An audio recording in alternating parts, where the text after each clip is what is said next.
ഇന്ന് ഞാൻ നിങ്ങളോട് ഒരു വലിയ വ്യവസായ സ്ഥാപനത്തിന്റെ കഥയാണ് പറയുന്നത്. ബോംബെ ഡൈയിങ് എന്നാണ് ആ കമ്പനിയുടെ പേര്. ഇന്ത്യക്കാരുടെ വീടുകളിൽ ഈ പേര് ഒരു കാലത്ത് വളരെ സുപരിചിതമായിരുന്നു. നല്ല ക്വാളിറ്റിയുള്ള കിടക്കവിരികളും സ്കൂൾ യൂണിഫോമുകളും തോർത്തുകളും അവർ നിർമ്മിച്ചു. നമ്മുടെ രാജ്യത്തെ ഏറ്റവും പഴക്കമുള്ള ബിസിനസ് ഗ്രൂപ്പുകളിൽ ഒന്നാണ് വാഡിയ ഗ്രൂപ്പ്. അവരുടെ പ്രധാന കമ്പനിയായിരുന്നു ബോംബെ ഡൈയിങ്. അതിസമ്പന്നമായ ഒരു കമ്പനി എങ്ങനെ വലിയ തകർച്ച നേരിട്ടു എന്ന് നമുക്ക് നോക്കാം. അതുപോലെ ആ തകർച്ചയിൽ നിന്ന് അവർ എങ്ങനെ തിരിച്ചു വരുന്നു എന്നും നമുക്ക് പരിശോധിക്കാം.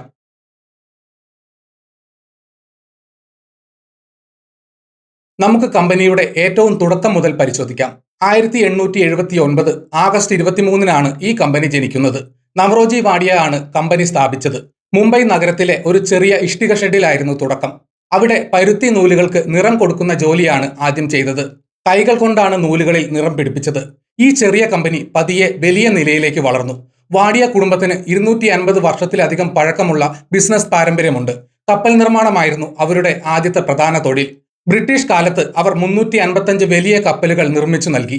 പിന്നീട് മുംബൈ നഗരം പരുത്തി വ്യാപാരത്തിന്റെ കേന്ദ്രമായി മാറി.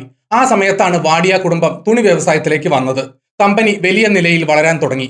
1907 അവർ സ്വന്തമായി വലിയ ഒരു തുണിമിൽ ആരംഭിച്ചു. ഇതോടെ ആയിരക്കണക്കിന് ആളുകൾക്ക് ജോലി ലഭിച്ചു. പിന്നീട് നെവിൽ വാഡിയ കമ്പനിയുടെ തലപ്പത്തെത്തി. അദ്ദേഹം കമ്പനിയെ കൂടുതൽ ആധുനികവൽക്കരിച്ചു. സ്വിറ്റ്സർലൻഡിൽ നിന്നും മാഞ്ചസ്റ്ററിൽ നിന്നും പുതിയ സാങ്കേതിക വിദ്യകൾ കൊണ്ടുവന്നു. ചുളിവുകൾ വീഴാത്ത തുണികൾ അവർ വിപണിയിൽ ഇറക്കി. ഉൽപ്പന്നങ്ങളുടെ ഗുണനിലവാരം അവർ വല്ലാതെ വർദ്ധിപ്പിച്ചു. അമേരിക്ക, യൂറോപ്പ്, ഓസ്ട്രേലിയ, ന്യൂസിലൻഡ് എന്നീ രാജ്യങ്ങളിലേക്ക് ഇവരുടെ തുണികൾ കയറ്റുമതി ചെയ്തു. ദിവസേന 3 ലക്ഷം മീറ്റർ തുണി അവർ ഉൽപ്പാദിപ്പിച്ചു. ഇന്ത്യയിൽ ഉടനീളം 600 ഷോറൂമുകൾ കമ്പനി തുറന്നു. 1970-കളിൽ കമ്പനിയിൽ ഒരു വലിയ പ്രശ്നമുണ്ടായി. കമ്പനി വിൽക്കാൻ നെവിൽ വാഡിയ തീരുമാനിച്ചു. എന്നാൽ അദ്ദേഹത്തിന്റെ മകൻ നുസ്ലി വാഡിയ ഇതിനെ എതിർത്തു. നുസ്ലി വാഡിയ തന്റെ സുഹൃത്തുക്കളുടെയും അമ്മയുടെയും സഹായത്തോടെ കമ്പനിയുടെ ഓഹരികൾ വാങ്ങി. അങ്ങനെ അദ്ദേഹം സ്വന്തം അച്ഛനിൽ നിന്ന് കമ്പനിയെ രക്ഷിച്ചു എന്ന് പറയാം. 1977 നുസ്ലി വാഡിയ കമ്പനിയുടെ ചെയർമാനായി ചുമതലയേറ്റു. അദ്ദേഹത്തിന്റെ കാലത്താണ് വലിയ പ്രതിസന്ധികൾ ഉണ്ടായത്. 1980-കളിൽ ഇന്ത്യയിലെ വ്യവസായ രംഗത്ത് വലിയ മാറ്റങ്ങൾ സംഭവിച്ചു.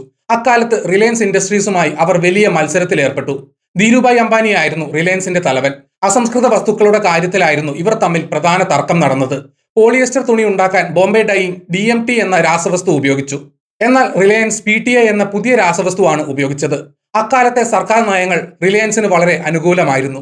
ഇത് ബോംബെ ഡൈയിങ്ങിന് വലിയ സാമ്പത്തിക നഷ്ടങ്ങൾ ഉണ്ടാക്കി. തുടർന്ന് 1982 മുംബൈ നഗരത്തിൽ വലിയൊരു തൊഴിലാളി സമരം നടന്നു.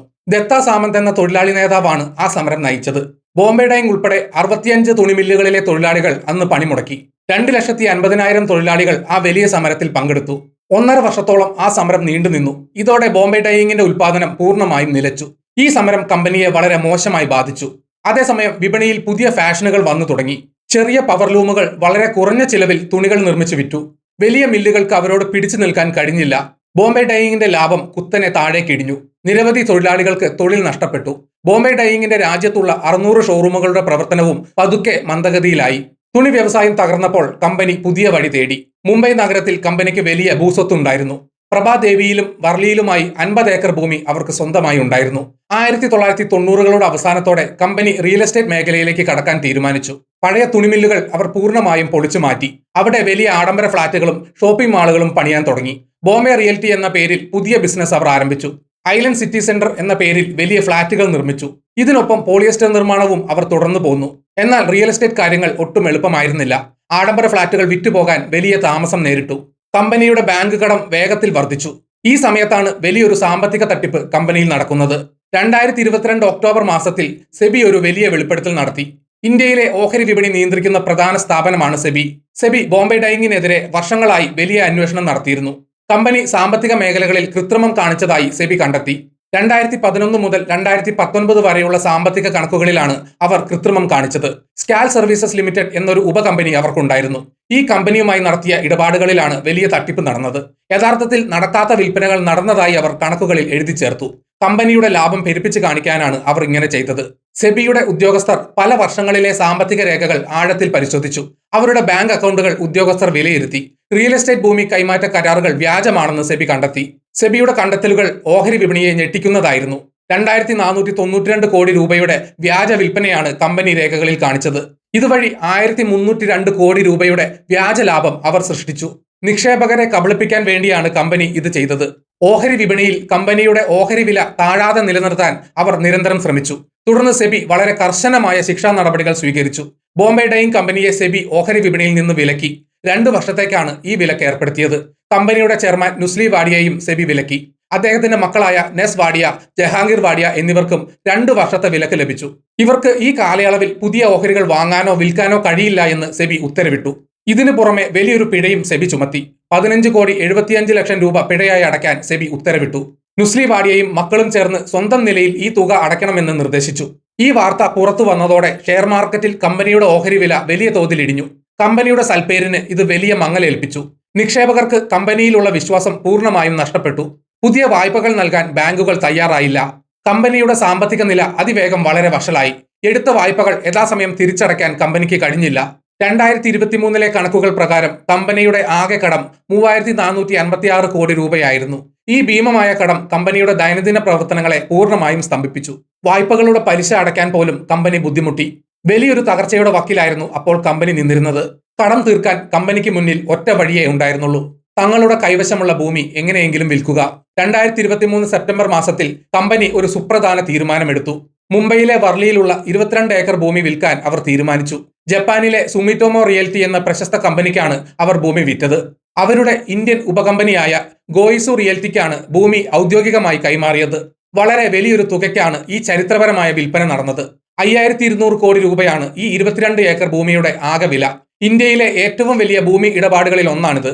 22 ഏക്കർ ഭൂമി മുംബൈ നഗരത്തിന്റെ ഹൃദയഭാഗത്ത് ലഭിക്കുന്നത് വളരെ അപൂർവമാണ്. ഈ ഭീമമായ തുക 2 ഘട്ടങ്ങളായാണ് കമ്പനിക്ക് ലഭിക്കാൻ തീരുമാനിച്ചത്.